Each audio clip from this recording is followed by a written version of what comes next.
impossible equals impossible. And boy, do we have an incredible show lined up tonight. And I'm so excited for the guests that we have tonight, right?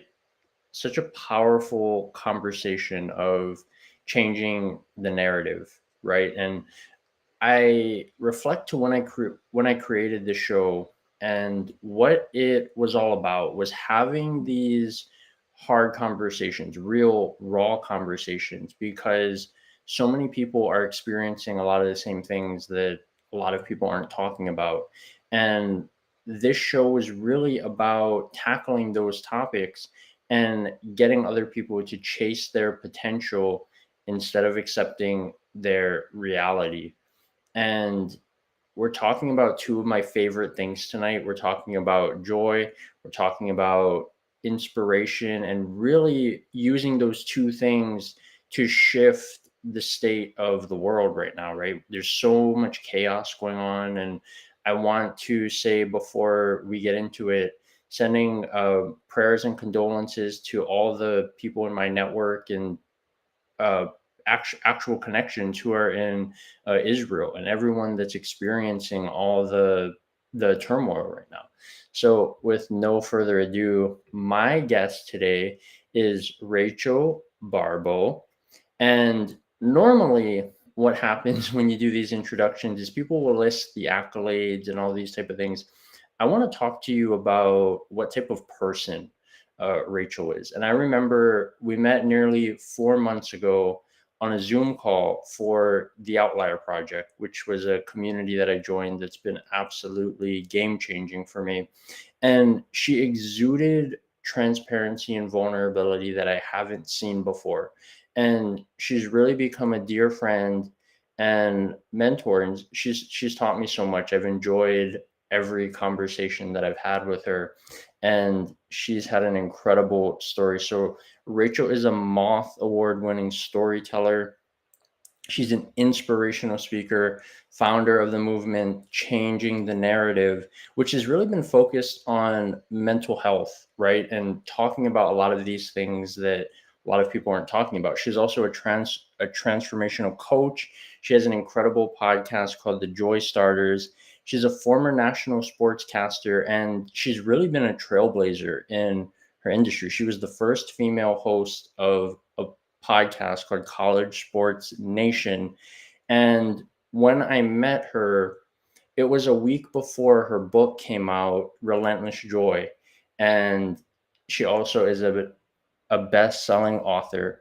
And oh, I am so excited to get this conversation. Rachel, thank you so much for being here. It's such an honor to be here with you. And yeah, I'm so excited for our conversation.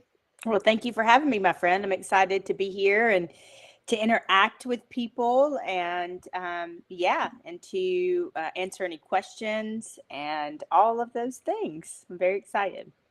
Yeah, absolutely. And it's fascinating, right? We talked about a lot of the accomplishments that you've had, but I know from what you've shared with me and what people can kind of read about you is that you've overcome a lot of adversity in your life. And can you kind of give us more of a kind of a snapshot of like, who is Rachel Baribeau and how did you get to kind of where you're at?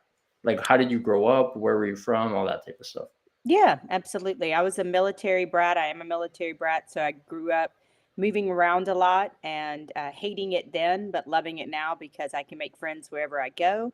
And then I became a sportscaster. And so I literally like moved my whole life every 3 years.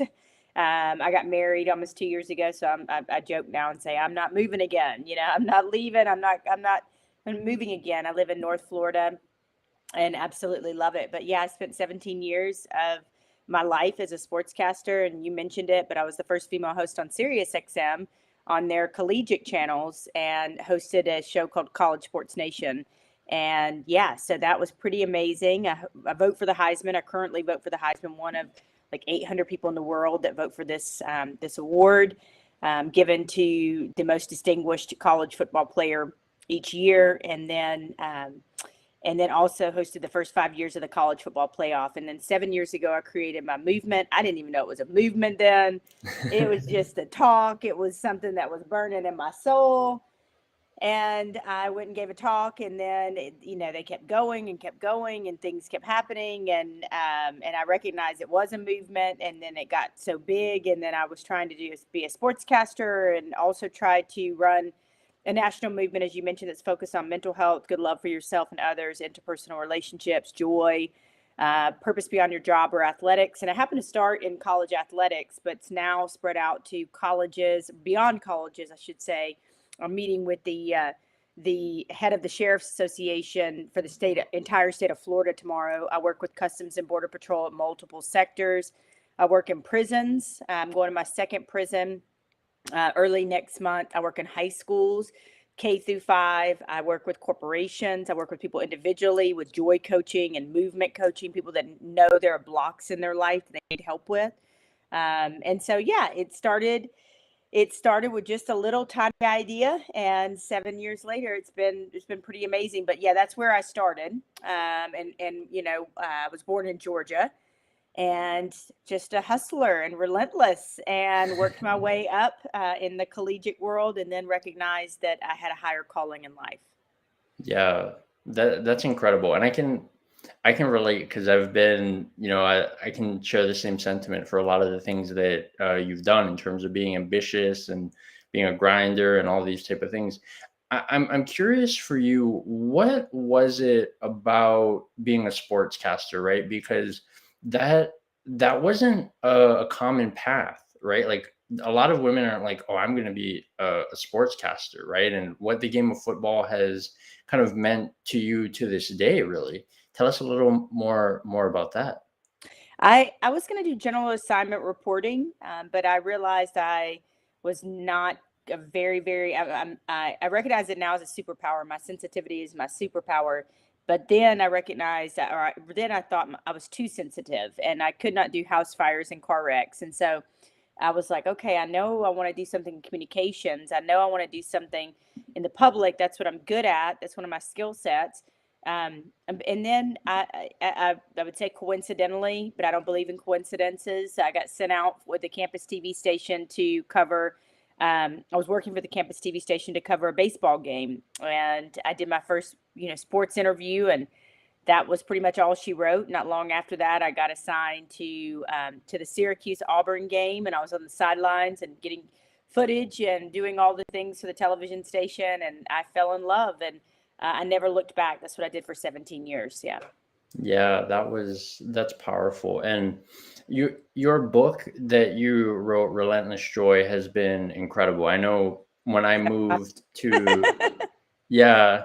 Yeah. It just happens to be next to my desk because I'm mailing out books as we speak. So Yeah, it's been such a powerful book for me, because when I moved to South Florida, I realized that it's really in the lowest points where gratitude and joy and grace and a lot of these things that you really talk a lot about in your book. And I'm curious for you, what was kind of the story for a lot of the people who haven't read it? Why did you put out Relentless Joy? And was there like a specific kind of moment in your life that you can pinpoint and it's like, oh, that is exactly why I wrote this book?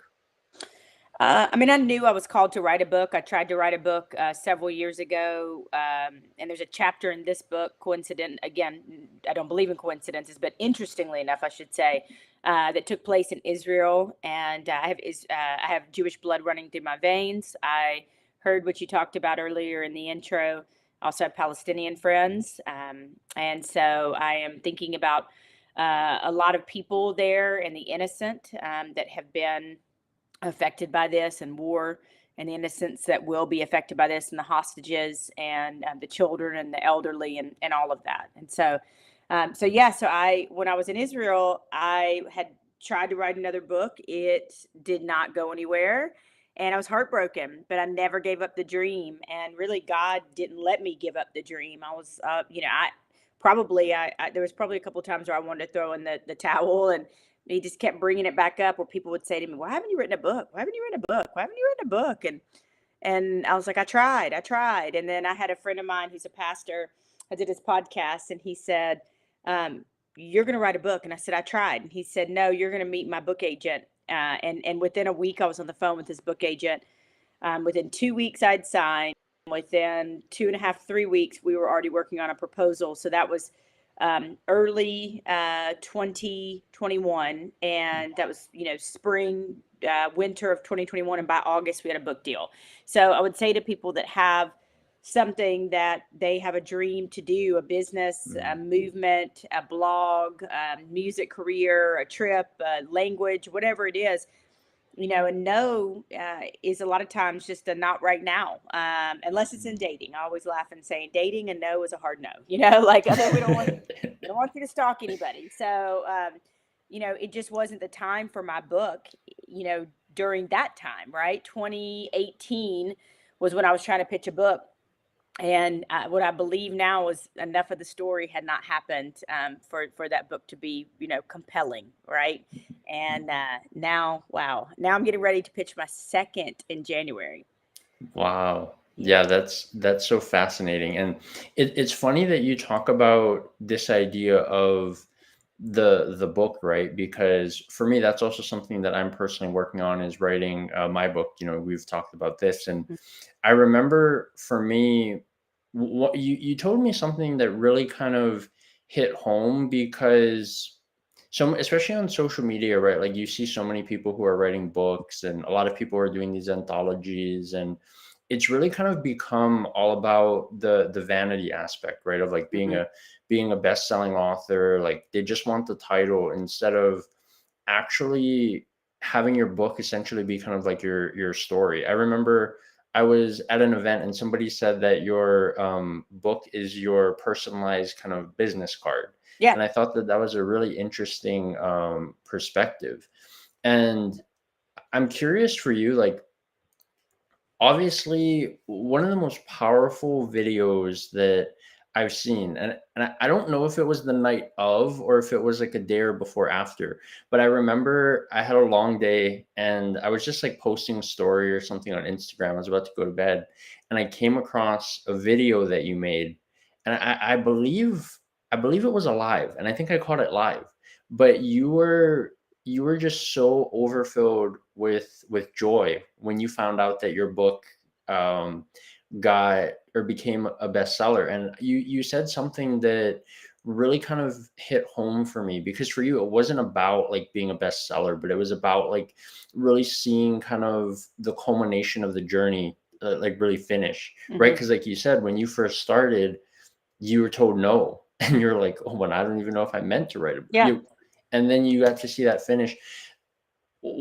You said that your sensitivity is your superpower, and that's like a really powerful saying. Have you always known that, or was No. that something that you've kind of decided to step into and embrace? Yeah, no, I haven't, but I want to comment on the book first. I think if you're writing a book to have a vanity measurement, or to feed your ego, you're writing a book for the wrong reasons.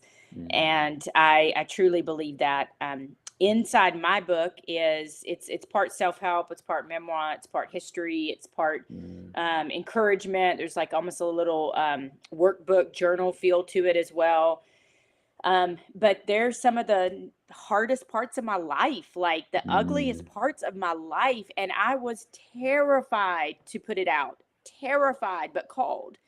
And so if you have a calling in your life, and that it's large or small or wherever it is in the spectrum of things, you're likely going to be scared. You're likely going to be scared. And if ego was the thing that drove this, then I wouldn't put all the ugly bits of me, all the ugly parts of me, all the horrible parts of me. And believe me, my flesh and blood did. I questioned that. I was scared. Do I put in there that I lost everything after my mom passed away? I don't want people to look down on me, and I had to recognize that it wasn't about me at the end of the day. And I teach people that's the greatest secret to life to me. It's not about you. You were not born for you. And we get caught up, and we have to remind ourselves in the daily or weekly that, hey, it's not about me. This life is not about me. It's not, we did not come here to to gather up, to hoard, and to die, or to wish for Friday and dread Mondays. That's not what we were here for. And in that live, you talked about, I did mention the fact that after the book came out, I did get in my ego and my flesh, because I had a book coach, and his job was to help make me a bestseller. So I got really, really enthralled in results. And when it didn't happen right away, I got mad. And whatever your faith is, I am very inclusive, but for me, it's God. And I got mad at God, and I've only done this 2 or 3 times in my life, but I shook my fist at God and I said, "How dare you?" I can't believe I talked to God like this, by the way, but I have a great relationship with him. But I said, "How dare you? Like, you've called me to write this book, and then I've done everything. It's become my full-time job to, make this thing a bestseller. Why are these numbers like this?" And they were still great numbers. They just weren't bestseller numbers. And so I did this, and then immediately I felt guilty, and I heard God say to me, in my spirit, I heard, "Hey, why did I ask you to write this book? To touch one life. And have you heard that this book has touched more than one life?" "Yes, Lord, I've heard it touch hundreds, thousands." And so it got me right back out of my ego, and in. Oh, thank you. Thanks for letting us know. Yeah. Weird. Must be having tech issues. Huh. Okay. Michael, so good to see you, my friend. You definitely have to connect with Rachel. You will have a incredible conversation with her. Yeah, that is unfortunate. Oh well. Okay. So in terms of that, you talked about something that was really powerful, right? And one of the things that I've kind of learned within probably the past 2 years, I would say, is that vulnerability isn't a weakness, it's a superpower. Yeah. And I was really blown away with what you've kind of been able to do with a lot of the messages that you've shared. And while you are doing that, what was really kind of the turning point for you that really kind of changed everything, right? Because you talked about how when after your mom passed away and you lost everything that you mentioned kind of in the book, what was that one moment or experience that you could kind of share with somebody who maybe is in your position that would have completely changed everything for you had you had known that? Yeah. It's a good question. Whew, I know there are a lot of people that are in my position right now. We've got sky high inflation. We've got issues with, joblessness. We've got a housing crisis. We've got a lot of issues going on. We've got war in the Middle East that affects a lot of people here that are on both sides of the, coin and beliefs and all of those things. So I know people, and then we're also going into right now the holiday season, which is historically one of the hardest seasons for a lot of people. And so what I would say to people that are struggling right now, and you mentioned it earlier, when was that kind of turning point where I recognized that? It's been a journey for me. It's taken about I'd say 8 to 10 years, somewhere around in there, maybe a little bit less, but it's been a journey for me, especially since I started I'm changing the narrative of really loving myself, like learning how to love myself completely and fully. And that is loving myself enough to know that, you know what, I've got some things to work on. You know what, therapy is good for me. But also saying, you know what, there are things about myself that I was given false signals growing up. People said, "Don't be so sensitive. Don't do this. Don't do that." And yeah, I looked at my sensitivity as something bad. Now I recognize that my sensitivity is something that makes me completely different than other people. I feel deeper. I go deeper for that reason. I look at things differently. I look at people differently. And now I get to teach other people how to do that. So now I do look at my sensitivity as a superpower. So I would say to people that are listening to this right now, is to look at the things that maybe have been spoken over you in your life that are false. And I would love, and maybe you had the greatest parents, the greatest upbringing. They spoke nothing but positive, wonderful things to you. If you did, good love, if you felt experienced good love growing up, it's your job to teach other people good love, because a lot of us, as loved as we were, did not experience healthy love growing up, right? And so I would say start to make a list of all the things that you maybe been told about yourself that you don't like, that you beat yourself up about. And Michael said unconditional self-love is the key to personal freedom. Yes, so good, like so good. And so make a list. Make a list. Okay, I'm too sensitive. Okay. If you think that you have something wrong with your appearance, or that you're not this enough, or that, make a list of all the negative things that people have said to you, and then let's challenge them. And let's see if somewhere in there is one, a lesson, a way to be better, or thirdly, one of those things is actually your superpower. So what I spent half my life trying to be less sensitive, then I recognize my sensitivity is the thing that I lean into that makes me so unique and so different.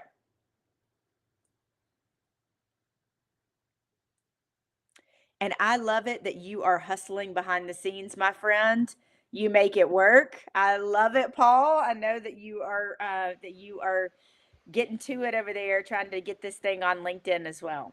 Yeah, it's crazy because normally LinkedIn, this is actually one of the reasons why I switched to a lot of the audio events, because for some reason the live streaming has been having issues sometimes. Like, usually it's like comments, but sometimes like it doesn't connect, and there's a bunch of crazy stuff.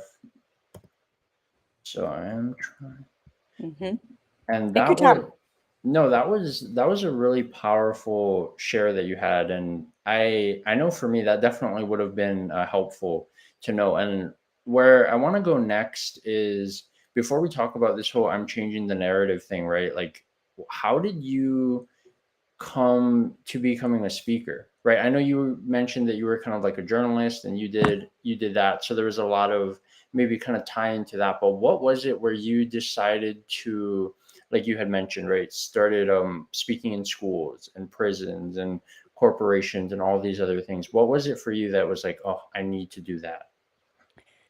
I mean, speaking was a natural extension of being a reporter, of being a host. So you have to speak to do those things. That's my gift, and yeah, so that was a natural extension. I'd always loved speaking, and so I identified a problem 7 years ago, particularly within college athletics, and I identified that problem, and I believed that I had some things to say that could help that problem, and that's how it started. And when a friend of mine, PJ Fleck at Minnesota, did a really solid favor for me and changed the trajectory of my life.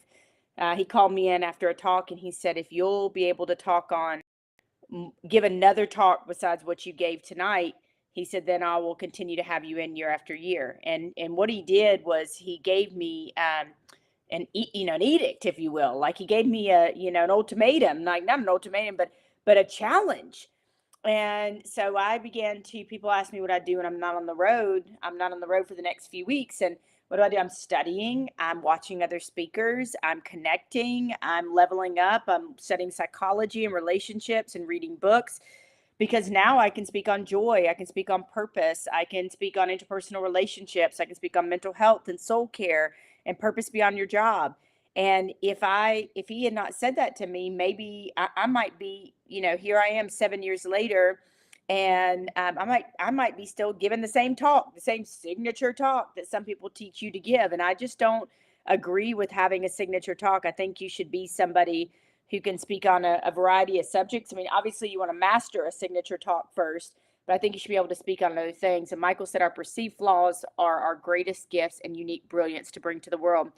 Michael, and whoever watches this later on, here's the neatest thing that I've learned over the years of kind of self-awakening, is that I spent so many years trying to be perfect. And people aren't drawn to perfect. They are not. People are drawn to imperfect people. It's your imperfections that draw people to you more than your perfections. And if I wrote a book and it was all happy, happy, joy, joy, this was so great, I won, this was fantastic, look at me, I accomplished this was so great, look at this, chapter 4, chapter 5, I married this, I did this. Who wants to read a book like that? Like, it's just like basically if we had a movie that was no cliffhanger or climax or any of those things, like people want real people. So you're absolutely right. And now I go around teaching people, like, and also the thing about it is, I recently realized this and was teaching on it, is the things that we hate about ourselves, like, I almost can guarantee you that nobody else has noticed. Like, literally, the things that we pick on ourselves on, be they outwardly or inward, nobody noticed. They didn't notice. And you're over here beating yourself up over it. So, yes, walk in the power of your imperfections. Yeah, that was so powerful. And I remember having a conversation with somebody that we met, or we were introduced to through the Outlier Project, and she said that what are your greatest you think are your greatest weaknesses end up becoming your greatest strengths, Mhm. right? And I do believe that that's so true. And when we're talking about this conversation of I'm changing the narrative, right? And I know kind of the story behind it. You had this incredible career as a sportscaster, as a journal. You know, you were doing all these things that a lot of other people in your position kind of weren't doing, but you chose to walk away from it when it didn't kind of align with your values. And I'm curious, what can you what can you share about that experience, and how was that really the catalyst that triggered the creation of I'm changing the narrative? No, the catalyst of I'm changing the narrative was finding is seeing a problem and knowing that I could do something about it. So that was a catalyst for that. I walked away 3 years later, 2 years later. I walked away because I truly, truly found what sets my soul on fire. One of the thing, one my sportscasting career was something that, sadly, as I teach players and CEOs and different people through coaching and speaking, is that oftentimes we identify by our jobs. We identify by our careers. And I had begun to identify just the same way that an athlete identifies. I was Rachel the sportscaster, Rachel the sportscaster, Rachel the sportscaster. And I had a friend share with me. She said, just like you teach these athletes, you are more than an athlete, and you're more than a sportscaster. And so roll with this. If you're thinking about doing this, about going into this full time, do it. And so what I would say to anybody who's listening to this right now, who's knows they need to take the leap of faith on something, on a job, on a career, on a move, on a partner, on whatever it is, like the creation of something, or going for something. Take me as your personal sign that you're meant to do it, because I was afraid. I was terrified. I retired in October 2019. I was like, 2020 is my year. Woo! We had a full calendar booked. It was awesome. We had so many schools and different things booked out. And yes, Neil said, take a leap. And y'all, and then, I got grounded. I lost all my speaking engagements for most of the year within a 2-week period. And as the hits came, y'all got to read the book, by the way, it's in here, but Relentless Joy. But as the hits kept coming, I'm like, and I said 2020 was my year. Like, what is going on here? But I thank you, Neil. I decided to dig my heels in. Now I'm going to tell you, before I decided to dig my heels in, I spent about 3 days in three day old pajamas in bed crying, like, how can this happen to me? God, you told me. I mean, I felt like it was the right thing to do. I felt like you were telling me to retire and do this full time. And then all of a sudden I get all my speaking engagements taken away. What are you doing? I was mad. And again, another conversation with him. And it was, do people need you? Yes. Do they need you now more than ever? Yes. Are we in a global pandemic? Yes. Are people afraid? Yes. Can they use what you have to share? Yes. Do you have a way to get to them? Yes. Wi-Fi and Zoom and social media. And so I threw those covers off after a couple of days, getting choked up. I got up out of that bed and I was like, I'm not going to quit. I'm changing the narrative. I'm not going to quit. And so from then on, for another couple of months, and then till the next year where things began, or later, I should say, we went through 2020 and then early 2021. But until I got back out on the road, I started just giving value. I was doing consulting for the Big Ten. That was my paid gig. All my other speaking engagements had gotten canceled.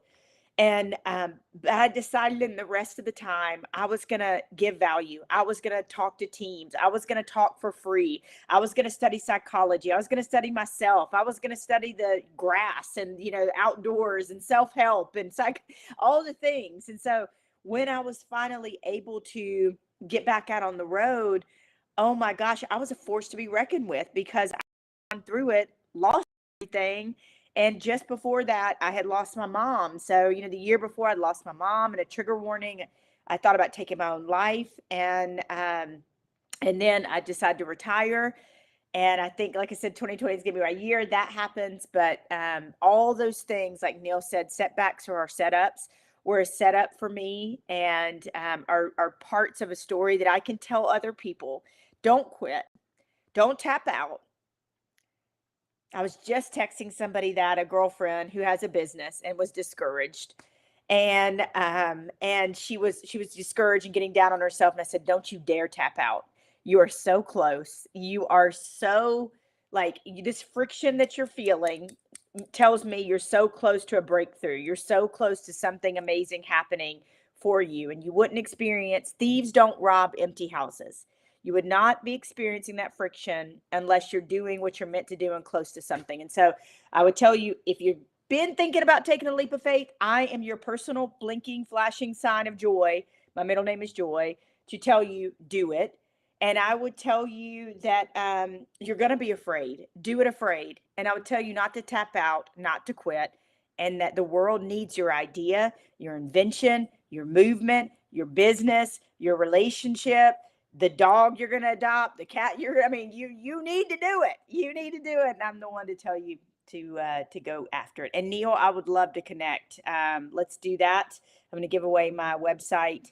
It's rachelbaribeau.com. And you can drop me an email there, but I would absolutely love to connect. And anybody who hears this now or later, and I have been where you've been, Paul, where I've obviously been in media for all these years, where you do everything right. Everything right. And technology is not, setbacks are our setups, and technology is not cooperating with you. And you're like, what? So I know something great's going to come out of it. It's the connections that we already have with Trevor and Michael and Neil and you and all the people that we'll watch later on.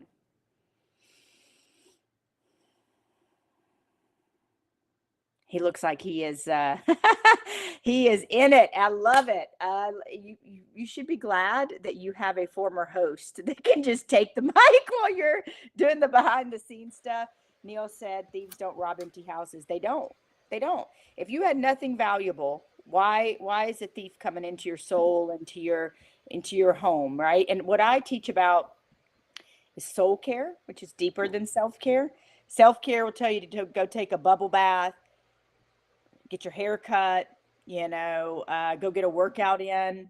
And those things are great, but I want to know what fills the cup of your soul, man. Like, what refreshes you, what revitalizes you, what makes you feel human again. And here's the reality for the men that are watching this.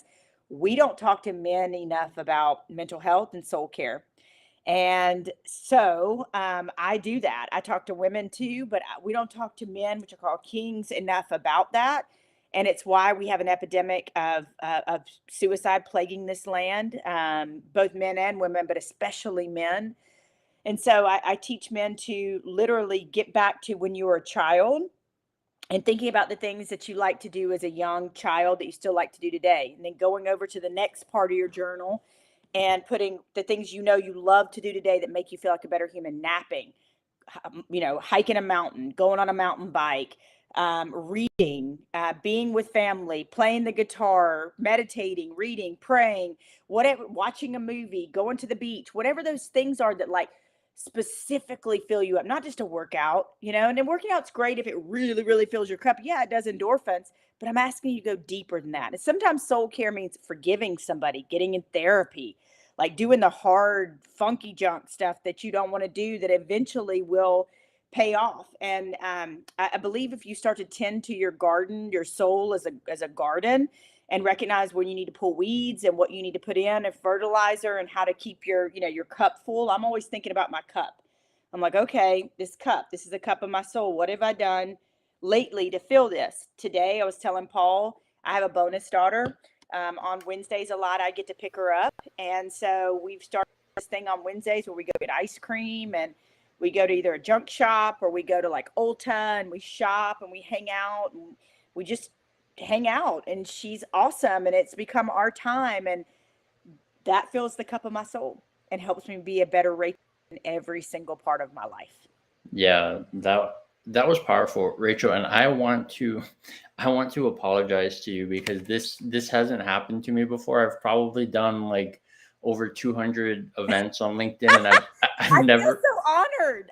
I feel so honored that I'm the first. I've never had this happen. So I was just like, I was reaching out to some friends, and the nice part about it is that because it is live video, we're essentially going to be immortal, right? Like people can always watch this on the internet. And you're such an incredible person. And I've been so blown away with everything that you shared, because so many times, right, when you meet people and you hear them like speak at one of these events, you feel like you kind of know them, but you and I have had like many interactions over the past 4 months, and it's been an incredible journey. And one of the things that I'm really curious for you about, because I've noticed this recently when I really started to kind of pay attention to social media. And I have a friend actually on LinkedIn who's a big data person. And one of his missions, he's actually doing a TED talk on how he feels like social media and this whole love of the vanity metrics is really ruining kind of the mental stability for a lot of people. And I'm curious. Yeah, I was really blown away when I went to your Instagram, and you very rarely do you see this, right? Where you go to people's, like, especially Instagram, because it's kind of you give the highlights of your life. But I looked at the top 3 posts that you had, and there's always like some type of truth in there. And it reminded me of mine, right? Like we have these incredible highs, but it's because we've had to overcome these amazing lows, right? And I'm curious for you, like, how would you agree with that as well? That social media is really being a massive problem for a lot of the youth. And what is kind of something that you would share for people? Because you work with a lot of kids, right? You go to schools and speak. Yep. What is something that you tell them that you feel like, for the parents or anybody watching that has children, like, what is something that you would share that could really help them if that's something that they're being challenged with? Yeah, absolutely. I think, first of all, do y'all see why I can see why y'all follow Paul? And he's been so amazing for me. Like, I've used LinkedIn, but I don't use it quite enough, and didn't understand it. I need to understand more. And like Paul's like, no, you need to do this, you need to do this, and let me coach you. You need to go here, you need to do this, and you're not doing this. And I'm like, oh my gosh, thank you. Like, he's got such value and such a great teacher. I love that you went and checked out my Instagram and found out my top 3 posts. I've never done that. Like I'm like, that's great. And that's awesome. The other kind of funny thing that you said, it's not funny, haha, but like funny, like, wow. I've been talking to people about this, is I see, and I'm going to try to pick my words really carefully here, because like you said, this will live on the internet forever. And let me preface this with, I've done this, and I've done this in the past, where it's a selfie or a something, and we put it out there, and then you read the comments, and all the comments are like, you're beautiful, you're gorgeous, you're handsome, way to go, stud. Or somebody puts I'm a coach, okay? Let me use this example. and I mean, no disrespect to anybody who does this. You'll never see what I drive. You'll never see, monetary things, right? Because I coach in transformation of your soul and joy and creating movements in relationships. And so I'll go on the internet and I'll see somebody, in front of their Bentley or on their, their plane, and they're doing their videos and they're like, look at me, like, I'm so successful. Don't you want to be like me? Or that's the overt, in between, the lines message. And then we get all the comments, because we all go the comments, right? And they're like, yeah, yeah, yeah, go you, yeah, get that Bentley, get that plane, da da da da. And it feels so empty. And it's not saying that I don't want you to have nice things, but there's a distinction about having nice things. And I've been talking about this forever, and I cannot claim this. I wish I knew who to attribute this to, but it was a pastor, I believe, that said, are you a river or you're a reservoir? If you're a reservoir, any knowledge that comes to you, any money that comes to you, any success that comes to you is going to stay in your reservoir. If you're a river, it's going to flow through you. Okay. And so if I get a monetary success, I'm going to bless other people. If I get knowledge, I'm going to teach other people. If something great happens to me, I'm going to turn around and put it to other people. So you're never going to see me as a coach post about, the car or or the purse or the shoes or the plane or any of those things. That's not who I am. That's not what I sell. And some people, that's what they're selling, and that's okay. I understand financial security. You want that, but that's not me. Okay. So that's a distinction. The first one. The second one is, I think both men and women, we've got some stuff. We talk about the soul that we haven't worked out in here. So then we take it to social media and we put ourselves out there, and then we want that affirmation. We want that positive affirmation. And then you see all the comments, gorgeous, great, smoking hot. Yeah. And as a woman, I'm going to tell you, there was a point in time in my life where I was so broken that I thought the only thing that I had to offer was my sex appeal. And it breaks my heart now. Like, it breaks my heart. Like, that I didn't think that I was intelligent or beautiful without showing things and being sexy and being provocative. And now I see it in young women and older women. And I'm just speaking to women for a minute, and I want to say, who are you besides being sexy? Who are you besides those bits? And so I think there's a major issue with social media. But I think what it does is it preys upon what's missing or messed up in here, and then it moves with us. And so social media can be used for great good. But if we're not in a good place, sometimes I call it doom scrolling. You're just doom scrolling, put it down. Or where you go, oh, my marriage is not as good, or I'm not as skinny as that person, or I don't have as much money as that person, or I'm not as successful as that person. Here's another great thing. I'm a big takeaways person.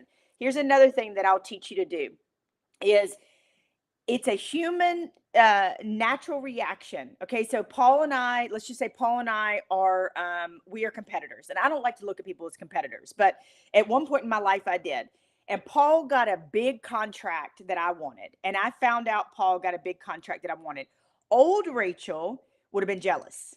And sometimes 2.0 Rachel, those feelings will creep in. Now, what I do, if I even start to feel those feelings, is, I'm going to teach you to do this, is I say, okay, you know what? I stop myself. I acknowledge the feeling that I'm feeling a little jealous. And I say, whoa, stop. I acknowledge it. I don't know Paul. I don't know what Paul went through to get that. I don't know what he's suffered through. I don't know what he's overcome. I don't know what he's been through. I don't know his education. And then after you do that, then I say, you know what? Go, Paul. Go, Paul. And I cheer Paul. And so before I know it, I'm cheering for my quote unquote competitor, right? And it's so much better feeling than being jealous of somebody. And I'm not saying we're naturally going to feel those feelings sometimes. It's what do we do with it once we feel it, right? Yeah. And then what I would say to you, Paul, is I'd probably reach out to you, Rachel 2.0, who I am now, and say, congratulations, dude. Hey, if we can ever, collaborate, let me know. And Yeah. and whoever you got the contract with, I might say, keep working with Paul, and if there's ever any opportunity in the future to collaborate with the two of you. So yeah, woo, we could do a whole nother live on social media. Michael said social media isn't the issue, it's the medium for expression. The issues are societal and generational expectations and lack of integrity in life. Michael, you just nailed what I said in a whole different way. Yeah. No, and it's true, because the part that I have the issue is social media in many instances has kind of become like manipulation in a sense, because a lot of the people who are using it, they're not really developed to understand kind of what's going on. Like, you're not just going on these social media sites for free. Like, there's a lot of information they're trying to, in quote unquote, like, program you essentially, right? And Mhm. that's really where I find the pause to stop the negative behavior. Yeah. Yeah, for So sure. yeah, pausing Absolutely. when you and acknowledging it, y'all. Not saying I don't feel jealous. I'm sorry, Paul. I just want to acknowledge this, but not saying to yourself, I don't feel jealous. I'm not jealous of Paul. No, I was starting to feel jealous that Paul got the contract that I wanted. Acknowledge it. Stop. And then cheer, and then go through that process, and then I can end up cheering for Paul. Go ahead. I'm Yeah. sorry. No, I was just gonna say, like, for me, a lot of people talk about this whole like FOMO thing, and even though I'm still in my 20s, like, I grew up old school, so a lot of these like weird like acronyms and stuff that people use, I didn't know what it meant, and people would talk about like FOMO, and I was like, well, what is this FOMO thing? And they're like, fear of missing out, and it's been fascinating because I've watched like so many of my friends like travel all over the world and do things, and I wasn't ever like jealous. For me, I was just happy for them. And I feel like one of the huge shifts that I've made, and it's become one of the things that I've really become known for on LinkedIn, is this idea that supporting other people doesn't hinder my success. Yep. It only Boom. enhances it. And that's really how you kind of become an attractor for a lot of people. And because a lot of people know that they personally would be in the opposite direction. And I joke all the time with all the craziness that's going on LinkedIn, that there's two things that you would never see me complain about, which is being an American and being on LinkedIn. And even despite this debacle, I'm still not gonna complain about LinkedIn, because this platform gives so much, and I can't wait to do more things with you and just show. There would have been easily like 50 to 100 people here tonight that would We'll have. just do it again. Do you Yeah, think? I mean, I speak for a living. I wrote a yeah, book. We'll just do it again. We'll make yeah, sure that sucker's up and going, and we'll do it again. Hey, look at it like this was our trial run. yeah, for sure. And what I'm thinking too might be the better option is to do one of these audio events, because then you actually get to interact with the people. Oh You can yeah, you I can would have love them that. you can have them come on up and ask you questions and hear their voice, and while you're listening, you get to network and see everybody in the room. It's definitely one of the reasons why I switched to that style.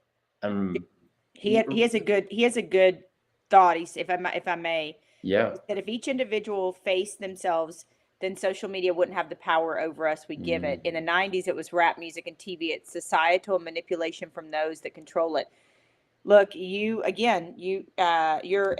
a kindred spirit, Michael, and I know for a fact that that's exactly what I just said, and I know for a fact that however you are feeling, whatever's going on with your soul, how you show up to consume social media is how you're going. That lens that it's.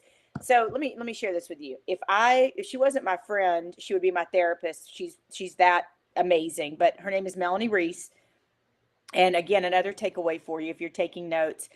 She said each one of us have a screen. And you probably heard me talk about this before, Paul. Everybody has a screen. So what happened to your childhood, Paul? Everything that you went through, everything that I went through comprises your screen.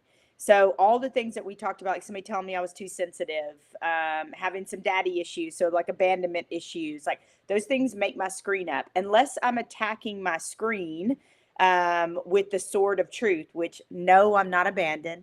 I am very loved. My sensitivity is a gift, not a hindrance. So each one of us have to constantly attack the screen that's formed over our life, like to keep the bugs out. It's formed over our life. We have got to attack that screen with the sword of truth. Otherwise, everything that comes in, we will filter through that screen. And sometimes early on, I'd be married. I was married and I am married, but early on in my marriage, my husband would say something and I would hear it through my screen, Paul, like, well, he doesn't love me.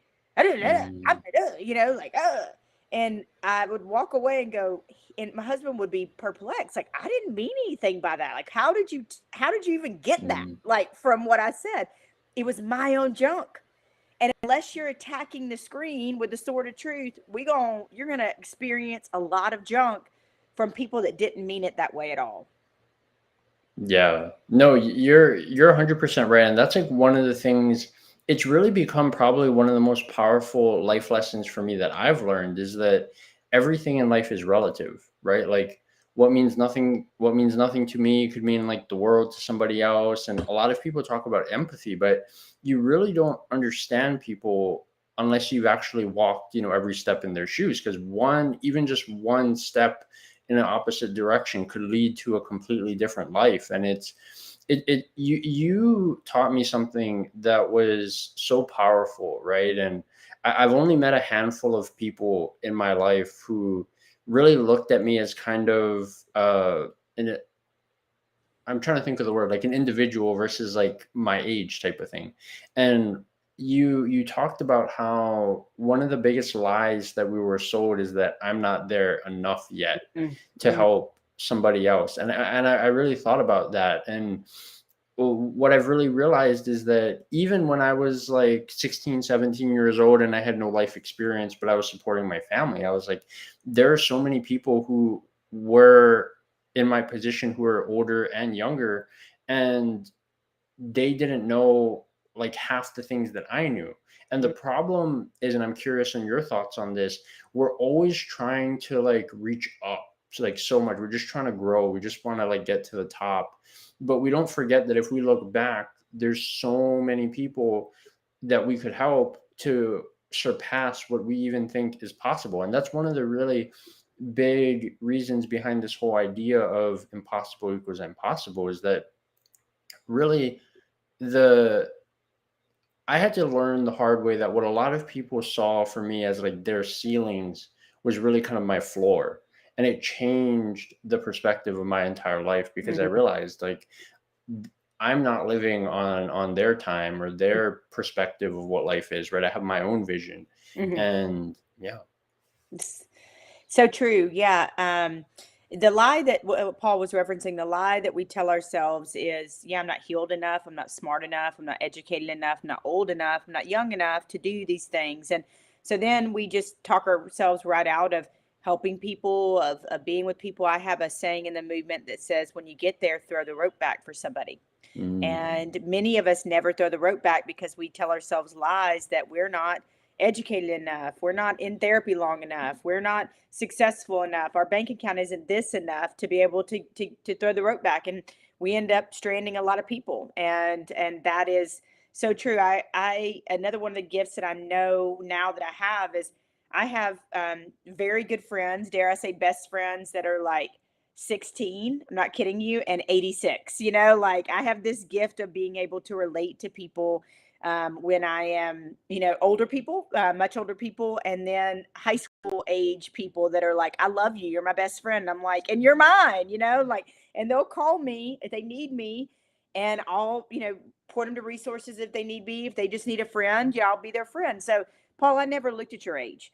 I don't care about your age. I look at people's souls. I see yeah. I see people for all the That's possibility. definitely that's definitely what my aunt and one of my mentors said. She said it for me it's about like character, like it's about like your soul and kind of like who you are versus a lot of these things that, age is just a number as they say. And it's fascinating looking back because we talked a little about this earlier that of this idea that what people see as kind of their greatest weaknesses really became their greatest strengths. And what where it really got dangerous for me, and I really do believe that the root of the problem with society is comparison. Because Oof. if you think about it, right, like you ran a mile, but the only time that you don't feel as happy about that when somebody says, oh, well, I ran 2 miles Right. or I ran a mile like faster. Right. And my mentor always says that comparison is the thief of joy. It is. And for me, where it really got dangerous was I've always been the youngest one in my professional circles, right? We've talked about this. And I I went from a position where I was always the outlier. And for me, I always felt like I was behind because a lot of the people that I was around live longer. So they obviously, it would make more sense that they would have more experience and all of these type of things in their professional life because they were way older than I was. And then it got dangerous because I would actually have conversations with these people and they were always telling me like, oh man, you're like so far ahead of where I was. So it was constantly like this confusion of like, I feel like I'm behind, but they're telling me I'm ahead. And I was just like, I need to, it's so important. And it's something that we don't do enough, but we tend to ask like everybody else our situation besides ourselves, the one who actually has to kind of live it, do it, and all of these type of things. And that's something I feel that we really need to kind of change the narrative on, if you will, right? Is this getting rid of comparison and just like appreciating people, right? Like being Yeah. grateful for a lot of the experiences that we've had, the people that we've met. Oh, we got a little bit more people. Who's here? Yeah. Amber's here. Good to see you, Amber. Thank you for coming. And oh, who's here? Mr. Ken Dunner. I'm so happy that he's here. He actually, I don't know what happened, but he had an issue with LinkedIn, so he was gone from LinkedIn for almost like 2 months, and he was able to come back. And yeah, Ken, you would absolutely love Rachel. We're gonna do this again because there's like hundreds of people in my network that probably would have been here, and they definitely need to meet Rachel because at the root of everything that LinkedIn is really all about, it's about collaboration, connection, and community. And I feel like with the short time really that I've known Rachel, even though it feels like we've known each other for years, that's really what you're all about is community connection and collaboration. I see you all the time doing things with people, honoring people, and yeah, I this has been incredible. There's going to be a lot of people that watch this, and I will share it out on LinkedIn and all my other platforms so that people can watch the replay. But really, where I feel this conversation goes to that next level is when you start getting in those audio events, and you get to really be able to see people react to like just when you share your story, when you share a lot of things that you're currently doing, and yeah, the way that you really can kind of feel people, it's almost through these audio events, like through their emotion, through their emojis, through their shares. It really is like a next level experience. And We'll do it. yeah, Let's plan it. We'll do it. You and I will get together. When we hop off and get a date, and we'll do it. And one thing I just want to say, before we wrap up, again a big takeaways person. I've dropped 2 or 3 just in the time we've been together.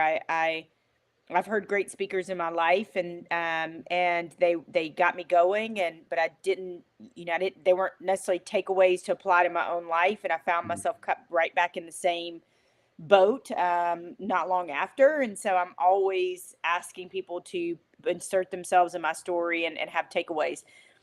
One of the things that I've discovered is just the absolute human magicalness of another human being, right? Like mm, I love people. Like I love people, and people say, "Well, I'm not an extrovert like you, or I'm not, outgoing, or I'm these." That's okay, but I think there is a mindset shift that happens with me.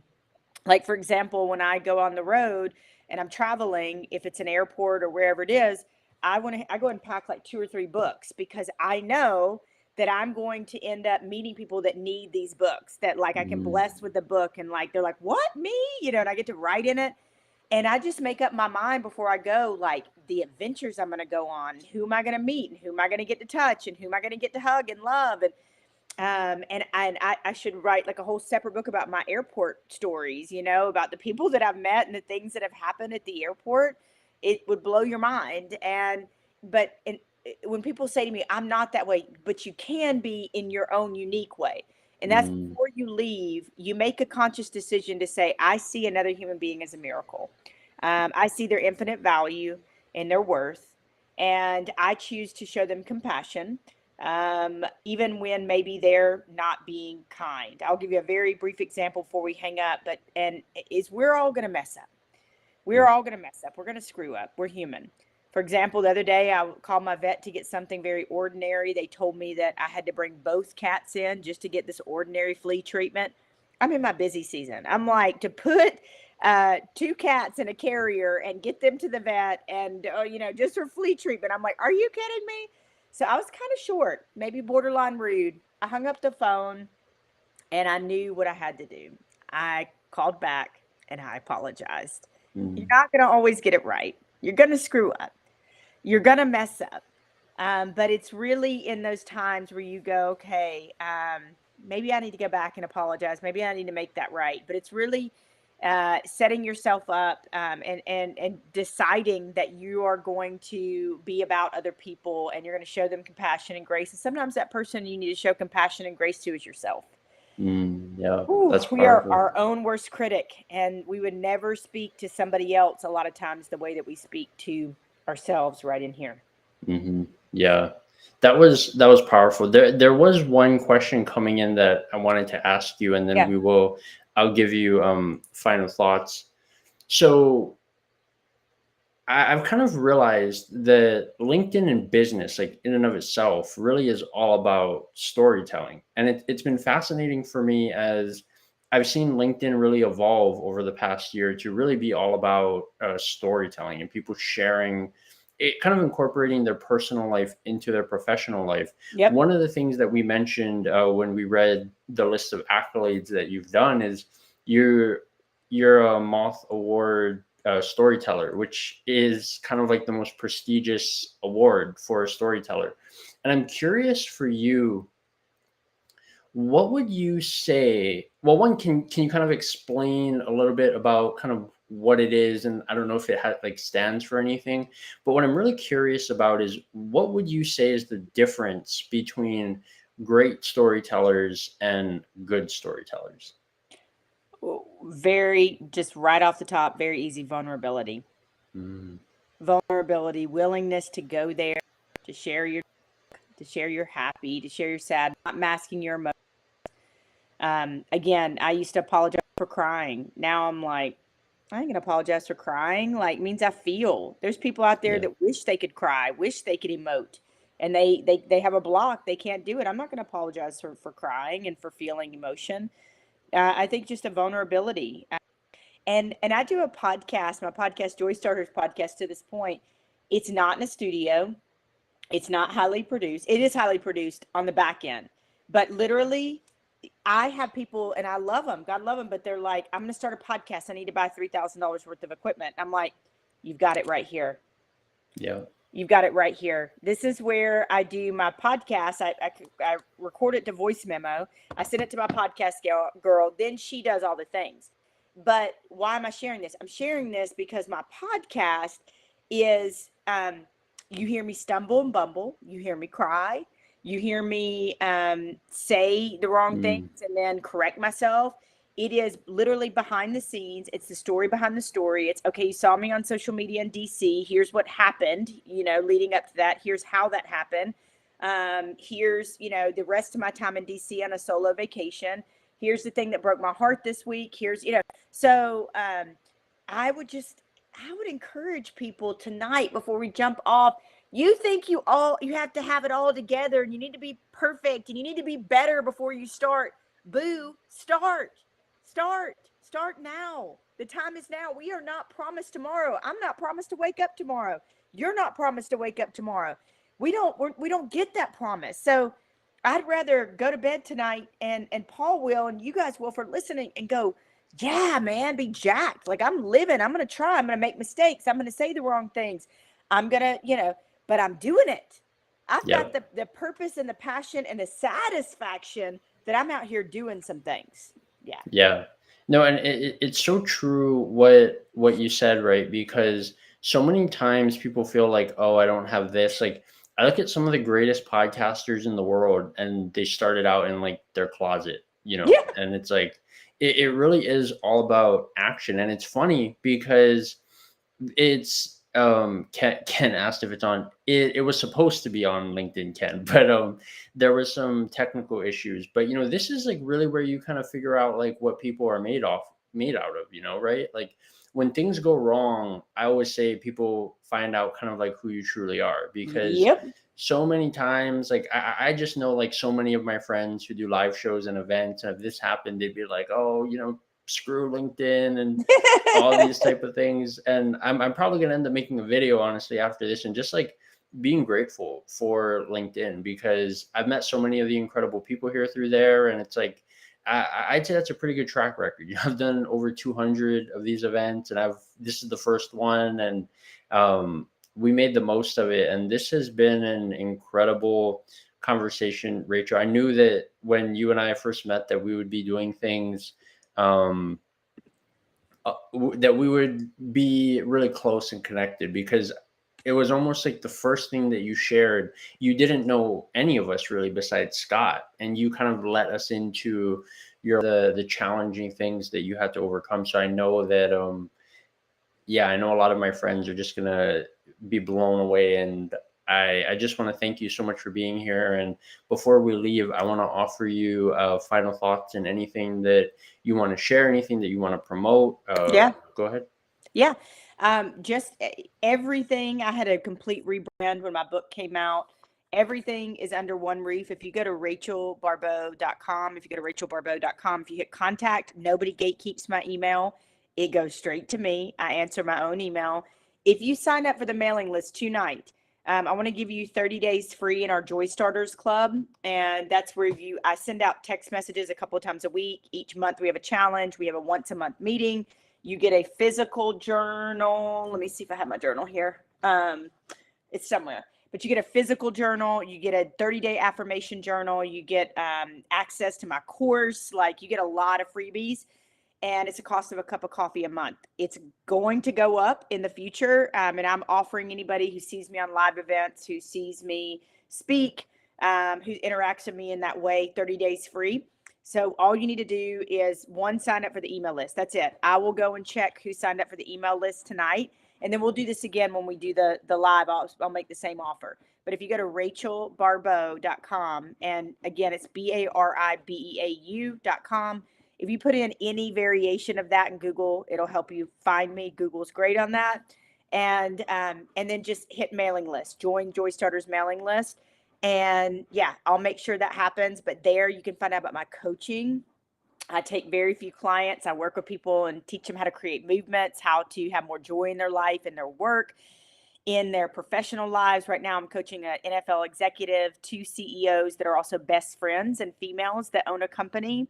And I'm working with somebody who is wanting to be a speaker, and a professional bodybuilder who wants to coach and teach other people. So I've got an amazing people I get to work with. And so I'd love to potentially talk to you about working with you. So that's what I got going on. You get my book there, sign up for the mailing list, find out all about Joystarters, and just would love to connect. If this moved you tonight, drop me an email. It'll literally go to this phone tonight, and I will read it, and I will thank you, and I will know that why I do what I do, which is connection. You nailed it. The power of connection. I touch a soul, one soul, one person. I know I've done what I do tonight. After all day, I knew that I had that passion and that purpose and that satisfaction that I showed up and gave my all tonight. Yeah, I mean, you crushed it, Rachel, and it's such an honor for me to have crossed paths with you, because you've been an incredible mentor to me. Every time I needed advice or insight, you've always been there. So I can't wait to do the audio event. And I know a lot of the people that you see here, they will be there, and you'll even hear from probably some of them on stage. So I want to thank everyone so much for being here. Amber, Ken, Mike, Neil, Trevor, thank you all so much for being here. We had some technical difficulties, but it's okay. The show must go on. And like Rachel said, her goal was to touch 1, and she got 5. So we're We're Hey, doing better. and And then I gotta tell you this really quickly just to make y'all laugh. You talk about the show must go on. By the way, Amber said I'm such a mess, but I step up and step out every day regardless. If not now, when? Yes, Amber. Kill it, girl. Kill it, queen. You're doing it. I You talk about live events. I hosted the college football playoff years ago, and we had gone through rehearsals, we had done everything. We were doing a live show from the field before the game, and everything, all the cords, all the wires, all of that. Our producers somewhere up in Mercedes-Benz Stadium in Atlanta. Everything was great, set to go. We sit down.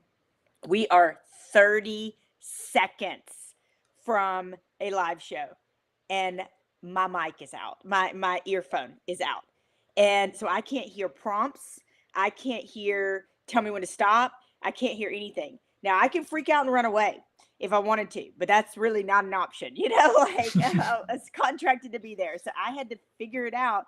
And meanwhile, with 30 seconds to go, these you can't see them, but these audio guys are throwing themselves on the ground. They're ripping cords out. And so because I've been there before and I've been in live television and radio and all these things, I looked over at my co-host and I said, okay, let's devise a plan.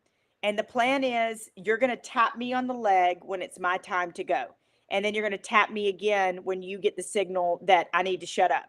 And so miraculously, like I'm not kidding you, 5 seconds before we went live, my earpiece started working again. But then if that wasn't enough, we were supposed to have Frank Beamer on and we were interviewing legends. And then during the show, we find out he's not coming on. So we just I had to ad lib. Thank gosh, I'm an over preparer. I had to talk about the impact of Frank Beamer and what kind of coach he was and all of these things. And so that's live events, my friend. That's live events. You just roll with it. You go with it. You devise a plan. We devised a plan. And then, our engineer on the ground with 5 seconds left is that we're going to do an audio event. How about that? yeah, there you go. And it's been awesome. I can't wait. And thank you so much, everyone, for being here. Have an amazing night. And you best believe, stay tuned. That audio event with Rachel will be coming. It will probably be titled "We're Changing the Narrative," and we're gonna blow that one up. That one, we're not gonna have the same issues that we did here. Well, can't wait for that. So thank you so much for being here, everyone. Have a great night.